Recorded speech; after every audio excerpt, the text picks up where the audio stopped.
ओम नमो नारायण। मैं योग योगेश्वरी यति श्री पंचदशनाम जूना अखाड़े से।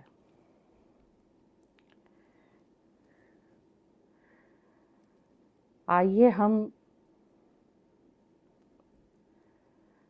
उस विषय पर बात करें जिस पर देश और दुनिया के लोग हमेशा उसके रहस्यों को, उसके बारे में जानने की कोशिश करते हैं। अगर उस विषय पर कोई पुस्तक लिखी जाए तो बड़ी ही जल्दी उस तरह की पुस्तक निकलती है, बिक जाती है। क्या रहस्य है, क्या आकर्षण है, कौन सी ऐसी शक्ति है जो हिमालय की तरफ सभी को, देश दुनिया के लोगों को खींच ही लाती है। कोई पर्वतारोही बन करके एवरेस्ट पर चढ़ाई करता है, कोई कैलाश मानसरोवर से लेकर के उस कैलाश पर्वत के रहस्यों को जानने की कोशिश करता है। यूट्यूब में और सोशल मीडिया, टेलीविजनों में इस तरह की बातें भरी पड़ी हुई है।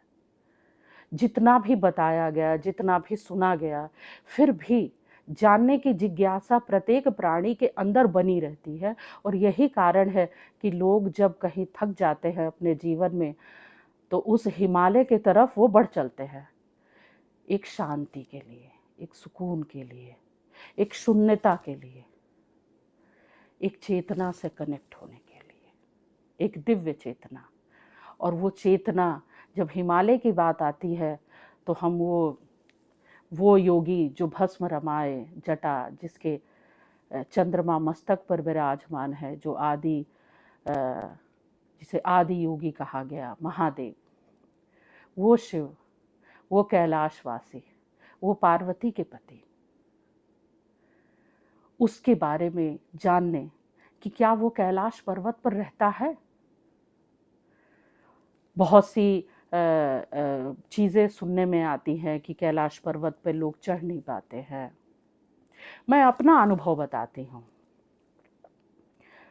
मैंने जो अनुभूति की जब कैलाश मानसरोवर की लोग यात्रा करते हैं तो क्या है, वहाँ बहुत लोगों को बताया जाता है कि कुछ कर्मकांड करें। जैसे इधर से जब लोग जाते हैं तो कुछ कर्मकांड, कुछ पूजा पाठ, ऐसा करके कुछ सत्संग भजन, अनेक अपने गुरुजनों के सानिध्य में, आचार्यों के सानिध्य में यात्रा करते हैं। लेकिन मेरा मानना है उस यात्रा के बाद जो मैंने अनुभूति की कि सबसे ज़्यादा वहाँ क्या आवश्यकता है, क्या हम अपनी तैयारी क्या करें। शारीरिक रूप से तो डॉक्टर आपको बता देगा कि ये तैयारी कीजिए और ये मेडिसिन लीजिए, लेकिन सबसे ज़्यादा जो ज़रूरी है वो है आपका आत्मबल। उस तरह की जलवायु में जाने से पहले आप अपने को पहले मानसिक रूप से तैयार करें। सबसे बड़ी जो बात होती है वो आत्मबल। कोई भी दुनिया की ऐसी ऊंचाई नहीं है जहां पर मनुष्य चढ़ नहीं सकता है, जा नहीं सकता है, वो बिल्कुल जा सकता है। कोई भी कार्य असंभव नहीं है इस संसार में।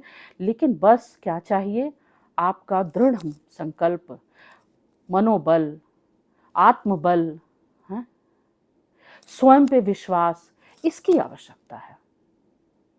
बहुत लोग जब जाते हैं यम द्वार तक, जैसे कि इस तरह प्रचार होता है ऑक्सीजन की कमी है, कोई ठंडे जल में नहाएगा तो ऐसा हो जाएगा, इस तरीके का जो प्रचार है साइकोलॉजिकल रूप से लोगों के मस्तिष्क पर इफेक्ट करता है और इसके प्रभाव में वो घबरा जाते हैं। लेकिन ऐसा कुछ नहीं है। वो धर्म का रास्ता ही क्या है, वो शिव का वो पथ ही क्या जो आपको भयमुक्त न कर दे। अगर आप सच्चे शिव भक्त हैं तो आप भयमुक्त होकर ही रहेंगे। तो जब आप उस क्षेत्र में जाते हैं तो पहले ये सोच लीजिए कि जहाँ प्रकृति के नाम पर कोई हरियाली नहीं है, कोई, जब कैलाश उधर कोई जीव जंतु नहीं है, आपको दूर दूर तक आकाश में कोई पक्षी नहीं दिखता है, तो क्या है वहां पर।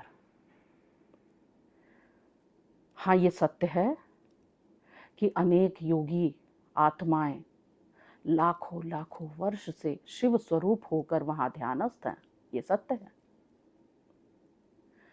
तो आप वहां क्या पाने जा रहे हैं, वहाँ आप मंत्र उस वातावरण में ना बैठकर आप मंत्र जप कर सकते हैं, ना यज्ञ आदि हवन कर सकते हैं, ना बहुत खुले में सत्संग कथा भागवत कर सकते हैं। फिर क्या करेंगे वहाँ पर जाकर के? उस रहस्यों को जानने के लिए वहाँ के वायुमंडल से एकाकार अगर होना चाहते हैं आप, तो आपको मन और आत्मा को एक करना पड़ेगा। सिर्फ मानसिक शक्ति जो है आपको वहाँ पर मजबूत करनी पड़ेगी।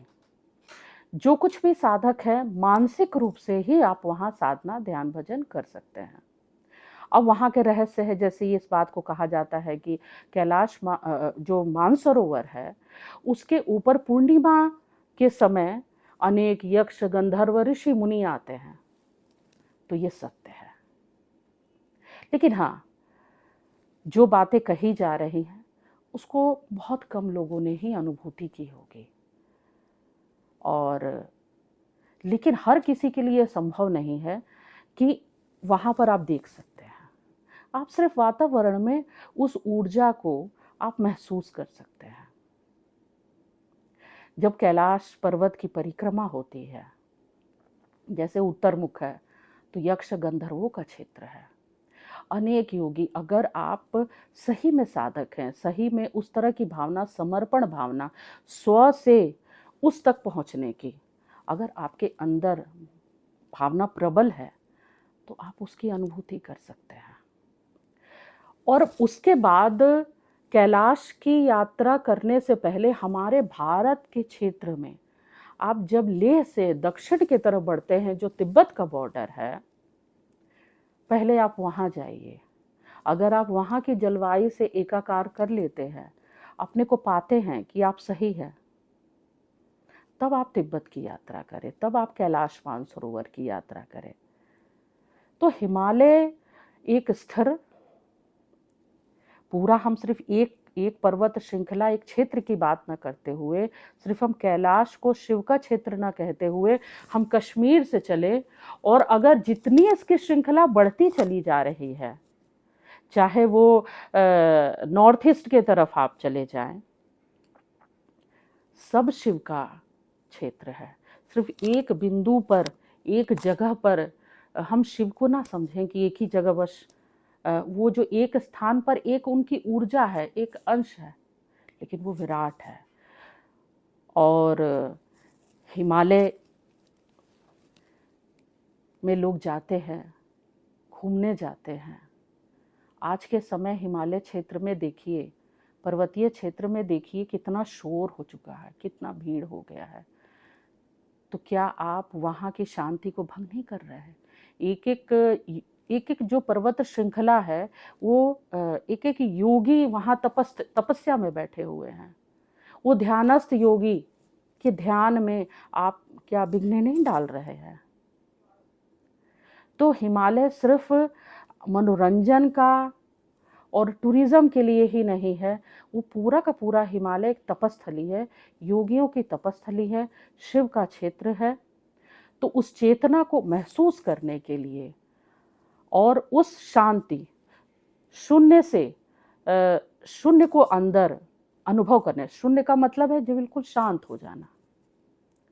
तो जो हमारे अंदर द्वंद्व है, हलचल है, हम बेचैन हैं, तो हम उसके तरफ जाएं। अब ये कहते हैं हिमालय के ही ऊंचाई पर ऋषि मुनि क्यों तपस्या करते हैं? क्योंकि आप एक चीज समझिए, जैसे आप ऊंचे उठते जाते हैं, किसी ऐसे स्थान में जब ऊंचाई पे आप जाते हैं, तो नीचे के लोग बहुत छोटे छोटे दिखते हैं, भेद खत्म हो जाता है। आप इसको इस तरह से समझिए, आपका अपना पराया नहीं समझ आता है।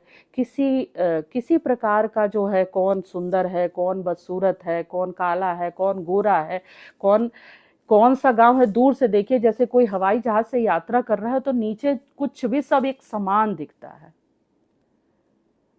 तो हिमालय की ऊंचाई पे जब हम जाते हैं, पर्वत श्रृंखला किसी ऊंचाई चोटी पर हम पहुंचते हैं, तो वैसे हम ऊर्जा के बहुत करीब होते हैं, हम उतना ही आकाश के नजदीक जाते हैं।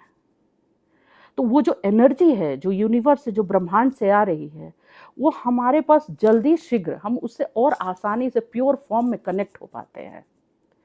तो हमारे अंदर एकदम एक क्षण किसी जैसे कहते हैं ना, क्षणिक वो भाव आता है कि बस छोड़ो। कोई ऐसी शांति की तलाश में हो तो लगता है यहीं रम जाए, यहीं बस जाए। ये भाव क्यों आता है? ये सवाल लोग पूछते हैं कि आप ऐसा क्यों हो गए, या इस प्रकार की आपने जीवन या संन्यास या यहीं पर क्यों रह गए। ये तो वही समझ सकता है जो उस जगह रहेगा।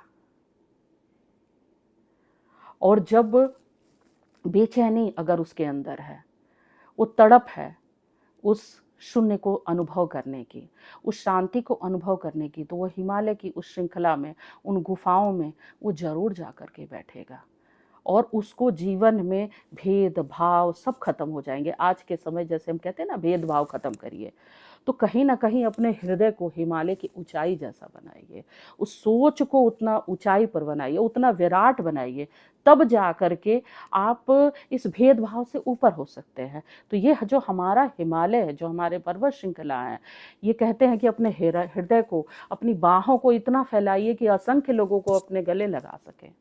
अपने हृदय, अपनी सोच को इतना ऊंचा उठाइए कि आप सभी, आपको वसुदेव कुटुंबकम की बात कही जाती, ये बात वहीं पर जाकर के आपको समझ आएगी, और तब आप शिव से एकाकार हो सकते हैं, तब आप शिव को समझ सकते हैं।